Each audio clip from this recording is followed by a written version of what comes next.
Selam dostlar, sizlerle birlikteyiz. Және де паблик KZ орнатып Rap жазсаңыздар және лайк бассаңыздар. Так, бүгінгі программамыз, яғни видеосабақ. Торрентті негізі кейбір адамдар біледі, жақсы біледі. Ал кейбір адамдар бұл не программа дейді. Оларға жауап беретінде видеосабақты осы программадан бастадым.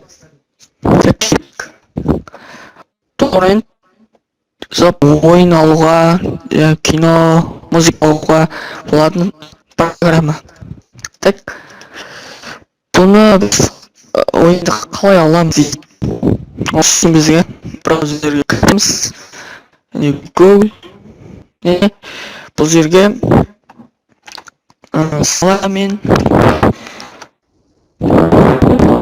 FIFA 15 скачать.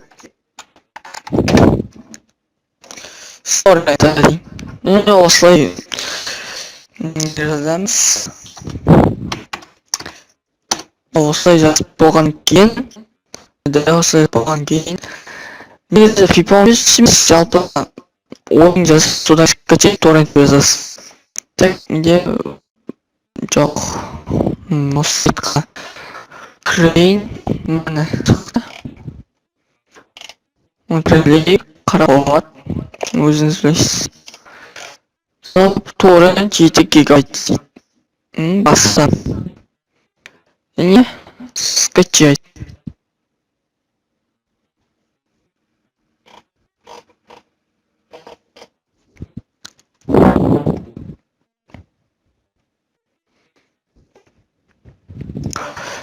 Так, бұл сайтта алынған. Так, достар, небір алынған ойын бар сияқты еді, сізге арнайы көрсетіп жіберейін. Жаңағы ойын алынды, біздер қатысамыз. Біз осылай жазасыз торрентке, Google'ге.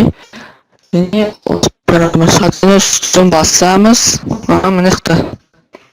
Мына жерде папка қайда сақтаңыз керек. Мен мысалы осы екінші жесткий диск сақтаймын. Қайтадан көреміз. Да, мынау папка деп бір. Мына осында сақтаймын. Осында. Так, окей, кетті. Подключение загрузка. Сіз бұны күтесіз. Мысалы сіз скорсыңыз алуса, жиі кетеді. Топса, жай нормально бір 2-3 минутта көп болып қалады. Осылай ойын тағы басқа алуға сіздермен бекітесіз. Және паблик KZ оны түргеніздер, сау болыңыздар.